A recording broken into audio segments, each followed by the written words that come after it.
guys, it's camera review for Annabelle Comes Home.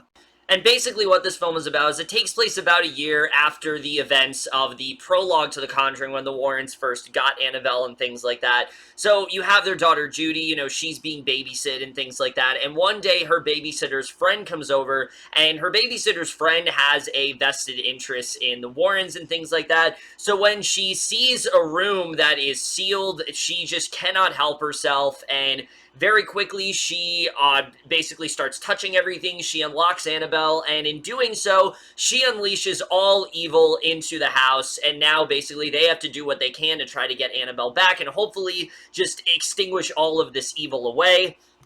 And going into this film, I was excited, but also very skeptical. I was excited because I really did like the last Annabelle film. Annabelle Creation, I think, is highly underrated. It's a very well-done, character-driven film. It actually did have some legitimately really good scares, but it also felt like the end to the Annabelle story. It didn't really feel like there was much more of a story to tell after that, and just as of recently, I've been kind of burnt out by these Conjuring films. The Nun and Curse of La Llorona just really have not delivered at all. I don't hate them, I'm just very indifferent to them, and I really just think they're very poorly made horror films that just didn't really do much of anything for me at all. So naturally, going into this film, I was a little bit skeptical, but I have to say, coming out of it, I actually had a lot of fun with this film. Is this the best Conjuring? But for what it is, I actually do think it works quite well, and we're just getting to right now, starting off with the cast.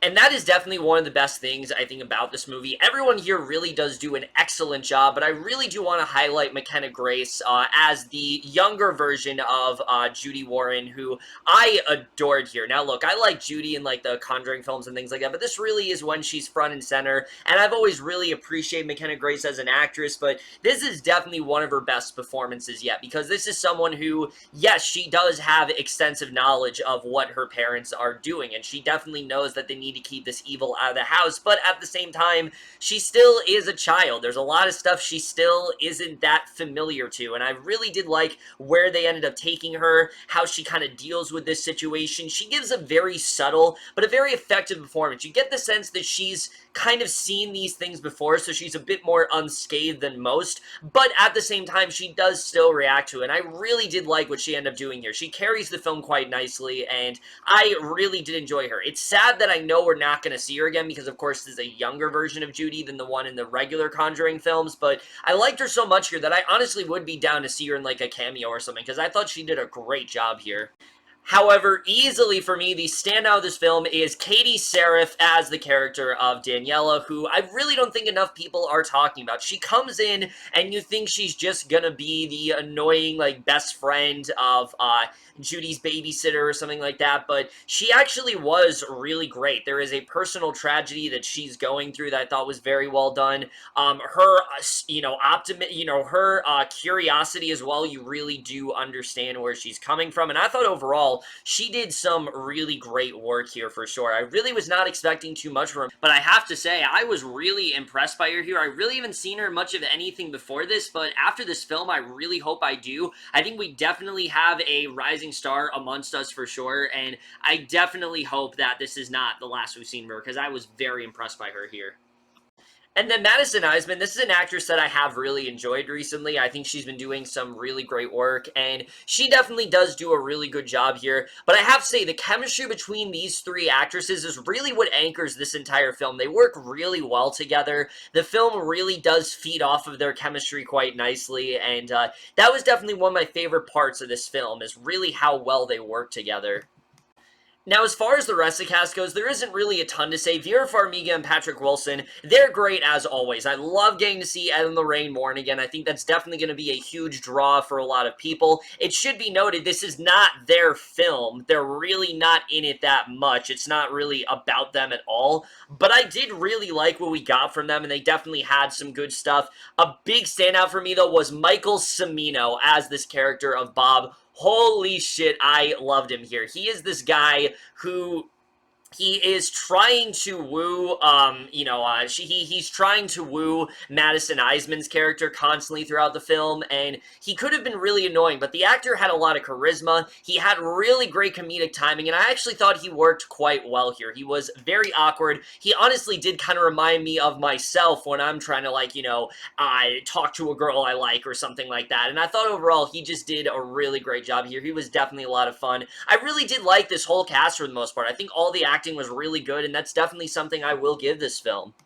But now let's get to the directing and the writing, because I'm not going to lie to you, the directing was really my biggest concern. Not just because Gary Dauberman's at the helm and this is his directorial debut, but the last two Conjuring films, the directing has been almost non-existent. I thought for The Nun, there was no directed flair whatsoever, but especially when it comes to La Llorona, I mean, Michael Chavez just did absolutely nothing for me directing-wise, so I was not really expecting that much from Gary Dauberman here, but I also was hoping he could do something really good, and I have to say, this is one of those cases where him being a writer first and being a first-time director as well actually doesn't hurt the film. I thought he did a good job for the most part here. Now, again, it's not James Wan level directing, but he seems to have a good idea of how to handle this franchise. What I like about this film is that it is both a character drama but also a horror, and he really does balance those two elements quite nicely. It's very low-key, it is not nearly as intense as some other Conjuring films have been, but it definitely is personal, and I thought he did a good job with that for sure. What really did work for me, though, I have to say, though, is that character drama. The horror elements, they're there, and they work quite well, but the character drama is really what got me invested here, and I thought he handled that quite well. The comedy as well, honestly, worked really well, provided some nice levity in the film. It didn't really seem to undermine what was going on. I thought his directing was pretty good here, but the writing is really where he does excel, because he wrote the last Annabelle film, and he does a very good job of that. Something he did a very good job with in the last Annabelle film, that he continues to do a good job with here, is, of course, the characters. And that's really been the thing that has held the last two Conjuring films back for me. I just have not given a shit about really most of the characters. And here, I actually did care about a good majority of them. He spends a good time really developing these characters, so once they get in this situation, you really do care about them, especially when it comes to Judy, because, yes, we have seen both Ed and Lorraine before. You know, we know, obviously, who they are, we know they're paranormal investigators and things like that, we know, what they've done in the past, but we haven't really seen how it affects people outside of them and what their reputation is, and I really like getting to see that here. Judy is someone who really does have a hard time making friends because of it. People don't really think her parents are serious. A lot of them think they're frauds and things like that, and I really did like getting into that whole idea of showing how people feel about the Warrens outside of just the case that they're dealing with. It's something that we just have not really gotten to see before, and this film plays around with that quite nicely. What Judy is going through, it's a very palpable conflict, and again, knowing these are real people, I could totally see this being something that the real Judy Warren went through. I'm not sure if it is, but it certainly seems plausible, and I thought they did a really good job with getting you invested in her. Again, someone that knows a lot, but really just wants to be a kid. She wants to have friends. She wants people to come to her birthday party, and it's just not working out for her at all, and not just because of Mckenna Grace's acting, but they really do a good job with getting you to care for her, and I really did like the way that was done here. But even better in than her, like I said, is the character of Daniela, who I will say right now, if Daniela was in another horror film, she could potentially be really annoying, because yes, she is the catalyst for what lets out all the evil and things like that, but considering what she's going through, it actually makes a lot of sense. Without really getting into too much, she's dealing with her own personal tragedy. Her father has passed away, and she is still kind of grieving over that, and she kind of wants to use the Warrens as a way to get over this death. She's intrigued by all of this stuff that they have. She wants to know if it can actually work, because she feels guilt over it, and I thought they did a really good job with getting into that stuff, and I have not heard many people talk about her at all, and honestly, I'm quite shocked, because I thought her, character stuff was probably the best part of this entire movie. I really like getting into what she is going through. She's someone who isn't in the greatest place right now. Like I said, she feels a lot of guilt towards her father's death, and I really did like where they ended up going with it. It was not at all what I expected, but I thought it was really well done, and especially the way the movie plays around with her and Judy's relationship. These two really do form this really nice friendship, and they really do depend on each other, and I really did like seeing that here, and I thought overall they did some really great work with her in this film that I just don't think enough people are talking about.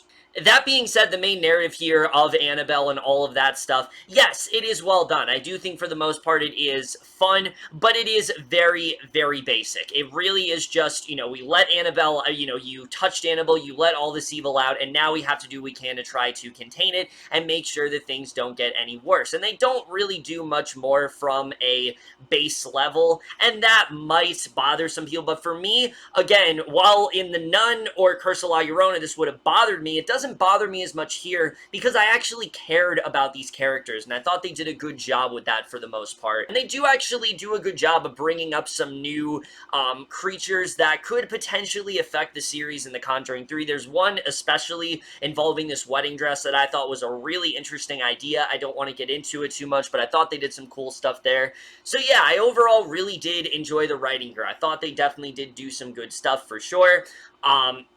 In terms of the cinematography, I mean, just like any Conjuring film, the film has very good cinematography. It's very contained, though. Like, it's very much just in this one location. We do venture outside it for a little bit, but for the most part, it is in this one house. And that can get boring after a while, but they do play around with it enough that I actually do think it worked quite well. There were some really great shots here that I really did appreciate for sure, and I thought overall they did a really nice job when it comes to the cinematography, especially shots in the locked room where Annabelle is. I mean, there's some really nice just really dark and kind of eerie shots that they played around with quite well, and I was overall impressed by that. The score here is always good, but it definitely did stick out here. I definitely did enjoy the score here quite a bit. And the editing, I will say, the film definitely does have some points where it can get a little slow, but for the most part, I really was never bored with this film. I thought the film was paced quite nicely. It didn't really feel like it was dragging at any point, and I thought for the most part it was really nicely paced. In terms of scares for this movie, I will say it's not particularly scary, but again, that's not necessarily a bad thing. Like, I was still having fun with the movie. I thought there were some creative scenes for sure, but it's not particularly scary. If you're looking for this movie to scare you, I'm not entirely sure if it's going to deliver on that front. There are some moments that I thought were pretty creepy, but it didn't particularly scare me. But I've said this before, if a horror film has good characters and it has a good enough story for me to latch onto, the fact that it didn't scare me isn't really a huge problem for me, because at least I was able to still like the story. I liked the characters here, and thankfully that is the case. But now I do want to get into some flaws for Annabelle Comes Home, because this is not a perfect movie at all. In fact, I don't think it's quite as good as Annabelle Creation, and there are a couple things that hold it back. However, it does have some of the same problems as Annabelle Creation, which a big problem that film had for me is that it had a hard time figuring out who its main character is, and that's the same when it comes to this film.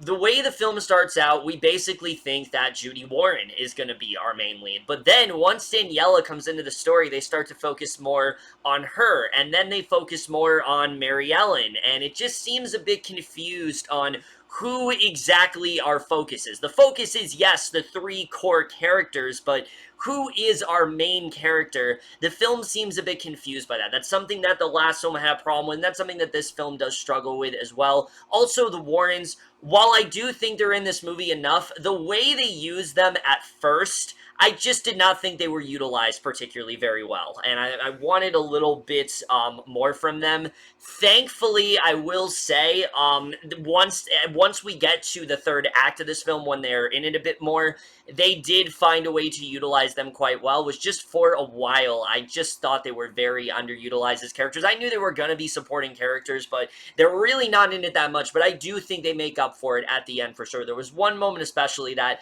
kind of brought me back to The Conjuring 2. I had a nice smile on my face just getting to see these characters that I didn't know that I missed as much as I did, but they really do add a lot to this film, and they definitely did a good job with that for sure.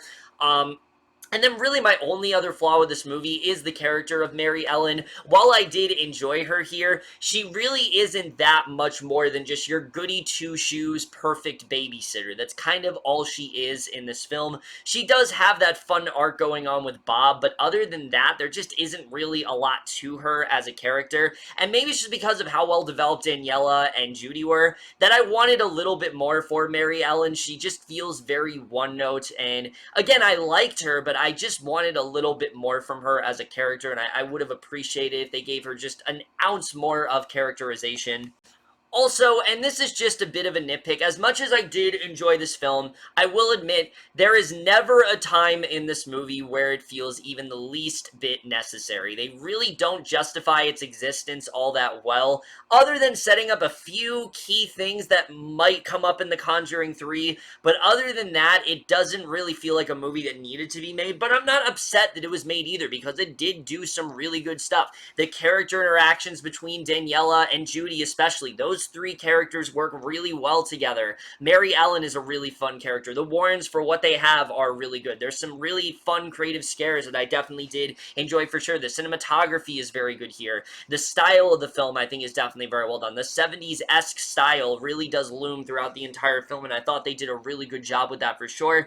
And just overall, I had a lot of fun with this movie. Again, I don't think it's something that is the best in the Conjuring series, but for a series that's been struggling for a while, this was definitely one of the better entries for sure, and it does make me a little bit more it does make the series feel a bit more promising. I'm still worried about Conjuring 3 because who is attached to it, but seeing the Warrens again, it makes me a little bit more excited for that film to come out. But overall, I definitely had a lot of fun with this film, and I'm definitely going to give Annabelle Comes Home overall a B. But either way, guys, in my review of Annabelle Comes Home, let me know what you guys saw of this movie overall, left your thoughts, and we'll see you guys in my next video, and we'll see you guys for that. Okay, bye.